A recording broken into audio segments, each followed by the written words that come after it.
It started as a whisper inside the walls of the African Union headquarters in Addis Ababa, a warning cloaked in diplomatic courtesy but sharp as a knife. Step aside, President Traoré. The West is watching.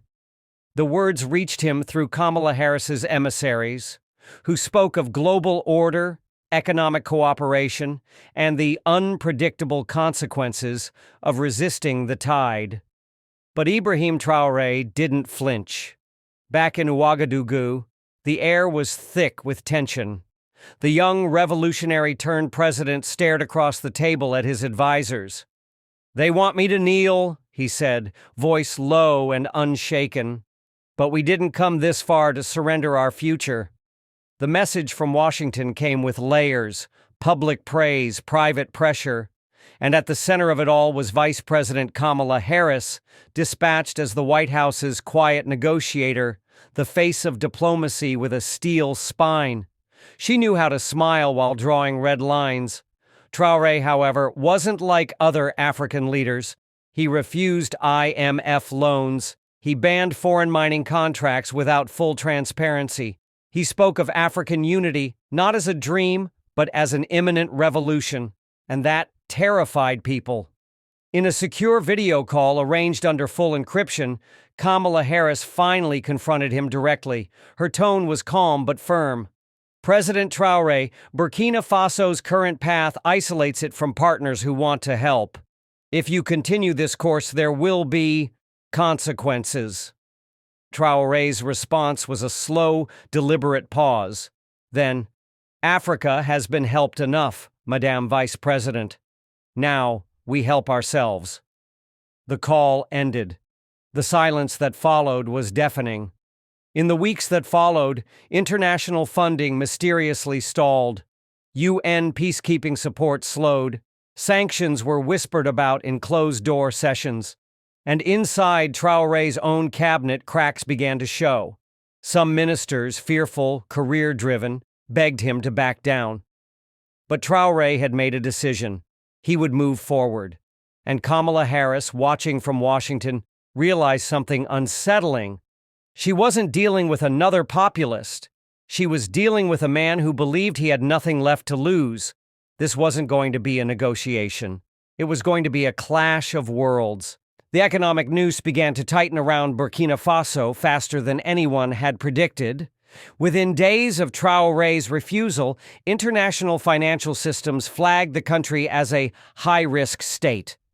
SWIFT transactions slowed. NGO operations were quietly re-evaluated. Supplies of medical goods from European firms were suddenly delayed due to policy reviews.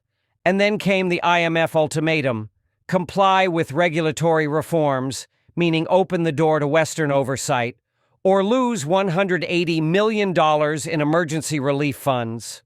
In Washington, Kamala Harris sat in the West Wing briefing room, a tablet glowing in her hands. "He's not responding to pressure," she said to the president's chief of staff. "He's turning it into a rallying cry." And indeed, he was. In Ouagadougou, Traoré addressed the nation in a speech that echoed across Africa. "Let the world know," he declared, "Burkina Faso will not sell its dignity for a line of credit.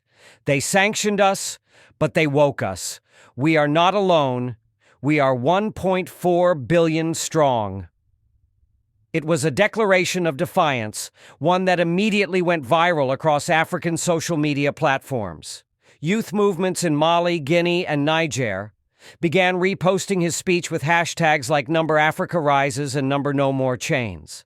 Kamala watched it all unfold with a complex mix of admiration and frustration. "He's not a dictator," she whispered in a closed National Security Council session. "He's something far more dangerous.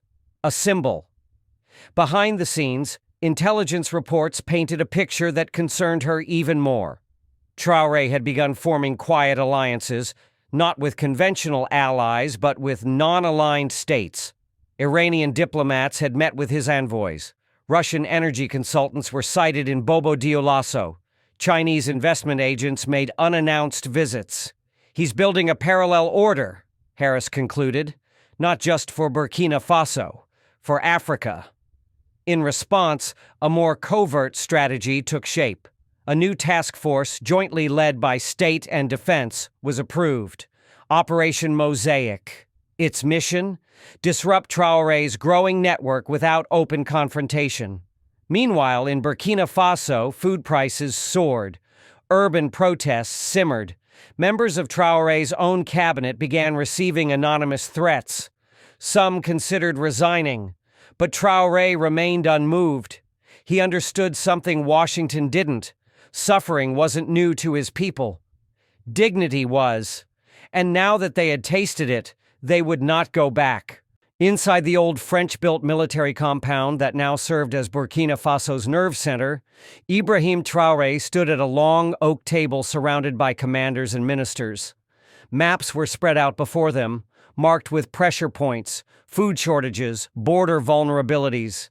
Everyone looked tired, some looked scared. "Mr. President," whispered Minister Zongo, wiping sweat from his brow, "we're being squeezed from every direction. ECOWAS is silent, France is furious, and the U.S. "The U.S. doesn't speak," Traoré interrupted. "They maneuver." Across the Atlantic, Kamala Harris read the classified briefings in her secure Washington office. Burkina Faso's economy was bleeding. Supply lines were failing.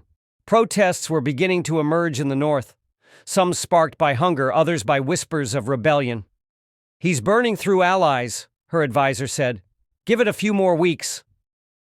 But Kamala wasn't convinced. She tapped her pen twice, then said, "Request a direct call. This time, I want to look him in the eye." Hours later, a secure video link connected Washington and Ouagadougou. The screen flickered, and Traoré appeared. Face calm, eyes sharp. Kamala greeted him politely but directly. "President Traoré," she said, "you've made bold choices, but they're pushing your people to the edge." "My people," Traoré replied, "have lived on the edge for generations. At least now they're standing on their own feet."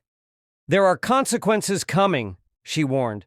"Then let them come," he said, before ending the call without ceremony.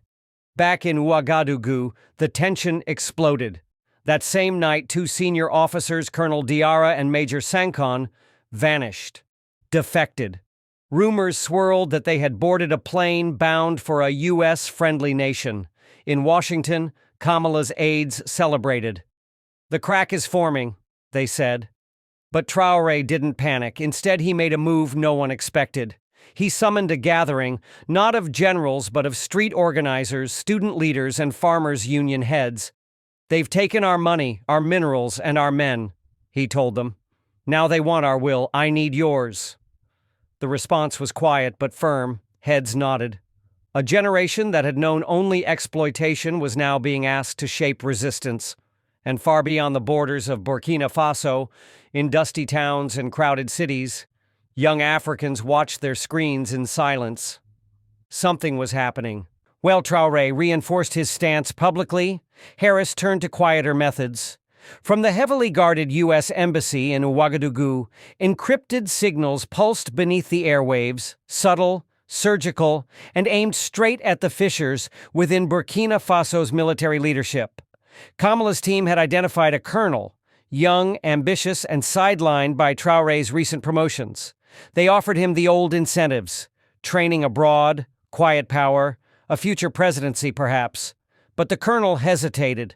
He had seen what happened to those who underestimated Traoré's intelligence network. Traoré, meanwhile, sensed the tremors. His intelligence chief, Amadou Diallo, intercepted fragments of chatter, American-accented French, hints of code names, one phrase repeated, "Delta Star." That was enough. Within hours, Traoré canceled all military leaves and summoned his inner circle to a midnight briefing. "This isn't just pressure. This is preparation," he said. "They want to fracture us before the rains come." The plan that followed was simple and bold. Traoré wouldn't just resist the pressure, he would expose it, publicly. His aides were horrified. "You'll risk a diplomatic firestorm," one of them warned. "I'd rather face a storm than die in silence," he replied. Harris was informed of the leak 48 hours later. Her top advisor held a phone in trembling hands, showing her a video that had just gone viral across African social platforms. In it, Traoré spoke directly to the people. They tried to buy our souls, whisper behind closed doors, promise power in exchange for surrender. But we are not for sale. Not to anyone. The crowd in the video erupted with chants of Burkina, dignity. Kamala Harris stared at the screen in silence. We underestimated him, she admitted. Now we'll have to decide how far we're willing to go. Back in Ouagadougou, Traoré returned to his private quarters. He knew what this meant. The next phase wouldn't involve words or whispers. It would be action. And he had no intention of backing down. Days after the defectors fled, Traoré stood before the nation on live TV. His uniform was plain. No medals, no theatrics, just a man with a message. We are not at war with America, he said, but we are not for sale. It was a clear line in the sand. In Washington, Kamala Harris watched from her office. Her face unreadable. Her team buzzed behind her. He's rallying them. We either break him now, or we lose West Africa. Back in Ouagadougou, Traoré's message sparked a wave. In the markets, in the mosques, even in rural villages, his words spread, not just in Burkina Faso but across the continent. In Ghana, students marched. In Senegal, artists painted murals of him with fists raised. But power doesn't like disobedience. A leaked memo from the U.S. Defense Department surfaced. It labeled Traoré a regional destabilizer. Soon after, drone activity was detected over key military sites in Burkina Faso, and aid shipments were delayed. Technical issues, they said. Traoré called an emergency meeting, not with his military, but with cultural leaders, tech entrepreneurs, and diaspora organizers. They're coming at us from the sky, he said. We fight with spirit, not just steel. That night, a digital counteroffensive began. Messages flooded African social media. Africa is not a battleground, it's a birthplace. Kamala Harris, meanwhile, was under pressure. Allies demanded results. A private deal was drafted, sanctions relief in exchange for political moderation. It was sent quietly, but Traoré never opened it. He sent it back unopened, with a single sentence scrawled on the envelope. We don't trade dignity. Night fell over Ouagadougou like a warning. The city buzzed with whispers about drones, spies, and the sudden silence of old allies. Traoré walked the palace corridors alone, his boots echoing off marble floors once polished for colonizers. He wasn't just fighting a political war anymore. Something darker was taking shape. In a secret briefing, his intelligence chief laid it out. 3 foreign operatives had been intercepted near the northern border. One carried encrypted U.S. comms. Another had maps marked with potential rebel rally points. They're not just watching, the chief said. They're planting seeds. Across the world in Washington, Kamala Harris reviewed a file marked Eyes Only. The title, Operation Remap. It wasn't about removing Traoré, it was about redrawing influence, region by region, using debt, drones, and dissent. But something went wrong. A convoy in Niger, believed to be smuggling arms to anti-Traoré factions, was ambushed by local hunters loyal to the president. One survivor confessed they had been trained in a neighboring state by instructors with American accents. The video of the confession leaked. And suddenly, the world took notice. Al Jazeera ran a headline, "Is Africa still sovereign?" BBC questioned, "Why is the West still meddling?" And in cities from Bamako to Kampala, people rallied, not just for Traoré, but for African autonomy. But not all rallied in peace. An explosion rocked a military depot outside Bobo Dioulasso. Traoré arrived hours later, his jacket still dusty from the flight. The damage was clear. But so was the message painted on a surviving wall, "Stop or fall." Traoré stared at it, then turned to his general. "Then we rise." The next morning, he made a choice no other African leader dared. He ordered the full expulsion of foreign military advisors. French, American, all of them. Across the globe, phones rang. Emergency meetings were called. Markets shook. But in Burkina Faso, a different kind of power was rising. One not built on oil or aid. One built on the refusal to kneel. The expulsion of foreign military advisors sent shockwaves through diplomatic circles. Western analysts called it reckless. African youth called it freedom. Traoré, meanwhile, moved quietly, but with purpose. At dawn, he boarded an unmarked jet and vanished from public radar. 12 hours later, he reappeared in Havana. Cuban President Maria del Carmen received him with a firm handshake and a shared understanding. "We've fought this game before," she said, "and we're still standing." Within days, news broke. A South-South Economic Forum, spearheaded by Traoré, would take place in Luanda. Invitations went out not to Washington, Paris, or London, but to Addis Ababa, Caracas, Hanoi, and Algiers. It was a declaration. The Global South would no longer beg for a seat. They would build their own table. In D.C., Kamala Harris's advisors scrambled. "He's rallying the old anti-imperial bloc," one said. "This could trigger a domino effect." Harris remained calm. "Then we flipped the board." She authorized a soft offensive. Cyber infiltration of Burkina Faso's state networks, quiet bribes to opposition figures, and psychological warfare, memes, misinformation, whispers of Traoré's mental instability. But none of it stuck. Instead, a new video emerged.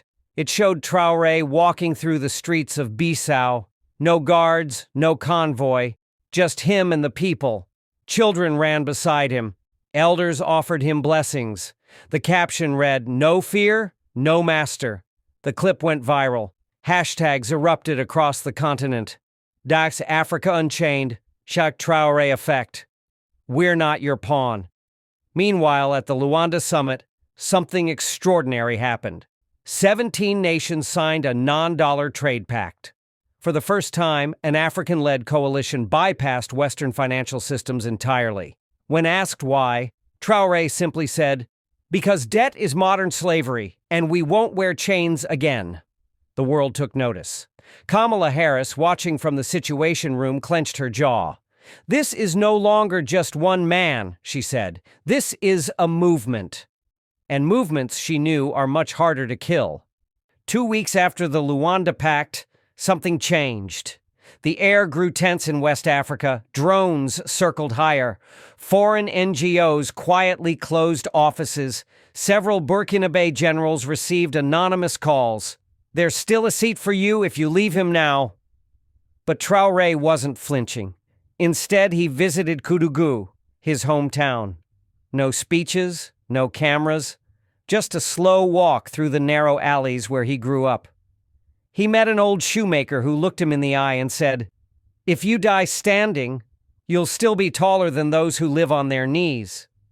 Back in Ouagadougou, something was stirring. A mysterious fire erupted near the National Archives, right after Traoré ordered declassification of old French colonial documents. Dozens of files were destroyed, including records of French military payments to regional warlords. Coincidence? No one believed that. But Traoré didn't address the fire directly. He called for a night vigil. Thousands gathered in the capital, lighting candles instead of torches. No chants, no rage, just quiet defiance. Then Traoré stepped up, holding one of the half-burned pages. Its headline was barely legible. Subject, Burkina Gold, Strategic Control Plan. He held it high and spoke just one sentence. They burned the paper, not the truth. The world watched in stunned silence. Even Kamala Harris, facing rising criticism at home, paused. Her advisors urged sanctions, real ones this time. "Cut him off. All of it, trade, medicine, aid." She shook her head. "No," she said. "He wants a blockade. He wants the narrative of Western cruelty. We don't give him that." Instead, they chose shadows. Psychological ops, media smear campaigns, fake scandals. They tried to paint him as a dictator in the making, a messianic nationalist drunk on populism. But it didn't stick. Because while they were crafting headlines, Traoré was meeting with African farmers, engineers, artists, planning his own media network, his own currency pilot, and a regional civil defense pact. He wasn't just resisting, he was building. And in the ashes of the fire, the people of Burkina Faso saw something else. Not fear, but the first spark of a continent ready to rise. In late August, intelligence reports began to surface. A group of Burkinabe dissidents, armed and trained abroad, had slipped back into the country. Their target was clear: destabilize Traoré's government before it could fully unite the Sahel states. The plot was codenamed Operation Ember. It was meant to look like a grassroots rebellion. Small protests sparked across border towns. Anonymous broadcasts accused Traoré of silencing critics, manipulating food prices, and secretly negotiating with China and Russia for military bases. Kamala Harris's team didn't confirm involvement, but they didn't stop it either. They believed it was working. Internal U.S. briefings showed confidence. He's cornered. Push a little more and the facade crumbles. But Traoré had been expecting this. He let the fires burn for a moment, then moved. Dozens of the so-called protest leaders were captured in a midnight sweep. Not with violence, but with precision. Flash drives, encrypted messages, GPS tags. It was all cataloged. The twist: the grassroots rebellion had been monitored from day one. Traoré had allowed it to grow, fed it even, just to expose the hands behind the curtain. Within 48 hours, his government released a bombshell report. Names, bank accounts, satellite imagery, and audio leaks. One tape included a voice sounding eerily like a Western operative saying, "If the public turns, we pull the plug on his food routes. That's when they'll beg for change." The leak went viral. Africa exploded. Not in chaos, but in fury. In Nigeria, Mali, and even parts of South Africa, demonstrations broke out, not against Traoré, but in solidarity. Africa is awake, trended across the continent. The young didn't see him as just a Burkinabe leader anymore. He had become a symbol. Kamala Harris was now on the defensive. She faced congressional hearings over covert interference. Her plan had backfired spectacularly, and as the world watched the fallout, Traoré gave a single press conference. He didn't gloat. He didn't shout. He simply said, "They set the trap," but forgot one thing: Africa remembers. The sun had barely risen when Ibrahim Traoré stood before the African Union in Addis Ababa. Cameras from around the world were trained on him, but he wasn't there to perform. He was there to draw a line. Behind him, weeks of international pressure, failed coups, media attacks, and economic blockades. Before him, presidents, prime ministers, and delegates, many unsure whether to cheer or fear him. He opened with silence. Then he spoke. "They told me to kneel." I stood. Some in the room applauded. Others exchanged wary glances. But Traoré wasn't speaking for their approval. He was speaking for the forgotten. He told of the farmers who survived on parched land while foreign companies dug for gold, of the teachers who taught by candlelight while international contracts siphoned electricity abroad, of the mothers who buried children because medicine meant for them sat in locked warehouses marked aid. Then he said, "This isn't just about Burkina Faso, it's about dignity, and we don't negotiate that." The hall was quiet. Kamala Harris, watching remotely from Washington, sat back in her chair, lips tight. She knew the war wasn't with guns anymore. It was with truth, with narratives. And Traoré had just won that battle. That week, countries across Africa began talks for an independent Sahel economic corridor. Telecommunications, banking, and defense, all built with local ownership. It wasn't a full revolution, not yet. But the shift had started. As he left the stage, a young reporter ran to him. "President Traoré, what if they try again? What if this time they don't miss?" Traoré smiled. "Then we fight again, but not alone. Never alone again." Outside the building, a chant rose from a crowd of young Africans. "No more puppets. No more fear. Africa stands." And somewhere in the quiet offices of Washington, Paris, and Tel Aviv, a single fact began to settle in. This wasn't just a story about a man standing up to power. It was a warning to those who mistake silence for weakness. Ibrahim Traoré didn't bow, didn't beg, and didn't break. He faced down empires, outmaneuvered deals crafted behind closed doors, and reminded the world that Africa's future belongs to no one but its people. When the world demanded submission, he answered with resistance. And when they told him to back down, he moved forward instead. The winds are changing, and this time they're blowing from the Sahel,